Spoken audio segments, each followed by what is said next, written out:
ಮೈಸೂರಿನಲ್ಲಿ ಗುತ್ತಿಗೆದಾರನೊಬ್ಬ ಕಿಡ್ನಾಪ್ ಮಾಡಿದಂತಹ ಘಟನೆ ಗ್ಯಾಂಗ್ನಿಂದ ಆಗಿದೆ. ಕಣ್ಣಿಗೆ ಕಪ್ಪು ಪಟ್ಟಿಯನ್ನ ಕಟ್ಟಿ ರಾತ್ರಿ ಇಡೀ ಕಾರಲ್ಲಿ ಸುತ್ತಾಡಿಸಿದ್ದಾರೆ. ಹಾಗೆ 16 ಲಕ್ಷ ಹಣ, 3.5 ಲಕ್ಷ ಮೌಲ್ಯದ ಚಿನ್ನವನ್ನ ಕಸಿದು ಕೊನೆಗೆ ಅದನ್ನ ಬಿಟ್ಟು ಪರಾರಿಯಾಗಿದ್ದಾರೆ. ಮೈಸೂರು ಹೊರವಲಯದ ಗುತ್ತಿಗೆದಾರನನ್ನ ಬಿಟ್ಟು ಪರಾರಿಯಾಗಿರುವಂತಹ ಘಟನೆ ಇದು.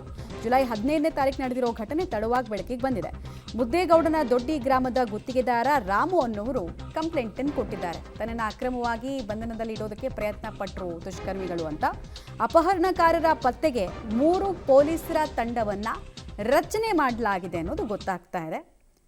ವೃತ್ತಿಯಲ್ಲಿ ಕಾಂಟ್ರಾಕ್ಟರ್ ಆಗಿದ್ರು. 16 ಲಕ್ಷ ಕ್ಯಾಶು ಮತ್ತು 3.5 ಲಕ್ಷ ಮೌಲ್ಯದ ಚಿನ್ನವನ್ನು ಕಸಿದು ಗುತ್ತಿಗೆದಾರನನ್ನು ಜೀವಂತವಾಗಿ ಬಿಟ್ಟು ಅದು ಔಟ್ಸ್ಕರ್ಟ್ಸಲ್ಲಿ ಬಿಟ್ಟು ಎಸ್ಕೇಪ್ ಆಗಿದ್ದಾರೆ ಅನ್ನೋದು ಗೊತ್ತಾಗ್ತಾ ಇದೆ. ಬಟ್ ಯಾರೋ ಪರಿಚಯಸ್ಥರಿಂದ ಆಗಿರುವಂತಹ ಕೃತ್ಯನ ಇದು ಅನ್ನೋದು ಪ್ರಶ್ನೆ ಮೂಡುತ್ತೆ. ನೋಡಿ, ನನ್ನನ್ನು ಕೊಲೆ ಮಾಡೋದಕ್ಕೆ 9 ಲಕ್ಷಕ್ಕೆ ಸುಪಾರಿ ಕೊಟ್ಟಿದ್ದಾರೆ. ಕೊಲೆ ಮಾಡೋದು ಬೇಡ ಅಂದರೆ ನೀನು 40 ಲಕ್ಷ ಕೊಡಬೇಕು ಅಂತ. ಅಂದರೆ ನಿನ್ನನ್ನು ಕೊಲೆ ಮಾಡೋದಕ್ಕೆ 9 ಲಕ್ಷ ಸುಪಾರಿ ಕೊಟ್ಟಿದ್ದಾರೆ. ಕೊಲೆ ಮಾಡೋದು ಬೇಡ ಅಂದರೆ ನೀನು 40 ಲಕ್ಷ ನಮಗೆ ಕೊಡು, ನಾವು ಹೇಳಿದ ವ್ಯಕ್ತಿಗೆ ನೀನು ಹಣ ಕೊಡಬೇಕು ಅಂತ ರಾಮು ಮೂಲಕ ಹೆಂಡತಿಗೆ ಫೋನ್ ಮಾಡಿಸಿ ಬೆದರಿಕೆಯನ್ನು ಕೂಡ ದುಷ್ಕರ್ಮಿಗಳು ಹಾಕಿದ್ರಂತೆ. ಕಪ್ಪು ಬಣ್ಣದ ಶರ್ಟ್ ಧರಿಸಿರೋ ವ್ಯಕ್ತಿಗೆ ಹಣ ನೀಡುವಂತೆ ಸೂಚನೆಯನ್ನು ಕೊಟ್ಟಿದ್ರಂತೆ.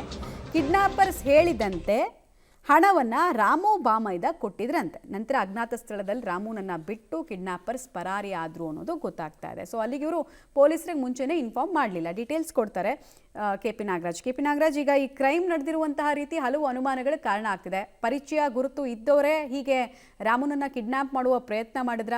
ಇದು ಅಸಲಿ ಕಿಡ್ನಾಪ್ ಏನಾ?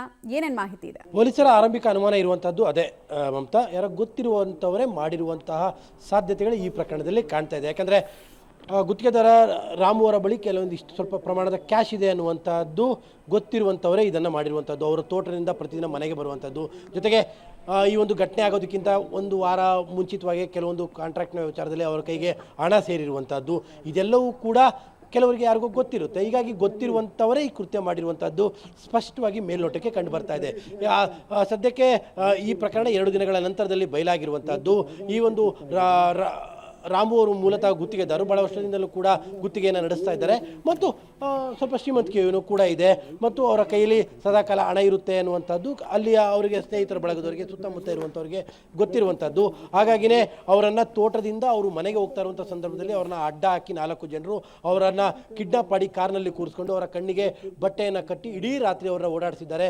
ಜೊತೆಗೆ ಒಂದು ಹಂತದಲ್ಲಿ ಅಲ್ಲೇನು ಮಾಡುವಂಥ ಪ್ರಯತ್ನಗಳು ಕೂಡ ಮಾಡಿದ್ದಾರೆ.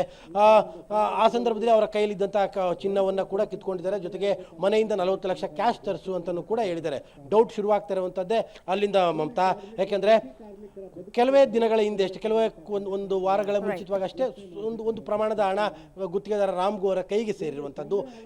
ಇದು ಗೊತ್ತಿದ್ದ ಕಾರಣಕ್ಕೋಸ್ಕರವಾಗಿ ಇಷ್ಟೇ ಪ್ರಮಾಣದ ಹಣ ತಗೊಂಡು ತರಿಸು ಅನ್ನುವಂಥದ್ದನ್ನು ಕಿಡ್ನಾಪರ್ಸ್ ಹೇಳಿದ್ದಾರೆ ಅನ್ನುವಂಥದ್ದು ಅನುಮಾನಕ್ಕೆ ಕಾರಣವಾಗ್ತಾ ಇದೆ. ಆದರೆ ಅಂತಿಮವಾಗಿ 16 ಲಕ್ಷ ಇದೆ ಅಂತೇಳಿ 16 ಲಕ್ಷವನ್ನು ಹೆಂಡತಿ ಮೂಲಕವಾಗಿ ತರಿಸ್ಕೊಟ್ಟಿದ್ದಾರೆ. ತದನಂತರದಲ್ಲಿ ಬಂದು ಅವರಿಗೆ ಪೊಲೀಸ್ ಠಾಣೆಗೆ ಮಾಹಿತಿಯನ್ನು ಕೊಟ್ಟಿರುವಂಥದ್ದು. ಸದ್ಯಕ್ಕೆ ಕಿಡ್ನಾಪರ್ಸರ ಪತ್ತೆಗೆ ಪೊಲೀಸರು ಬಲೆ ಬೀಸಿದ್ದಾರೆ. ಮಮತಾ, ಧನ್ಯವಾದ ಕೆ.ಪಿ. ನಾಗರಾಜ್.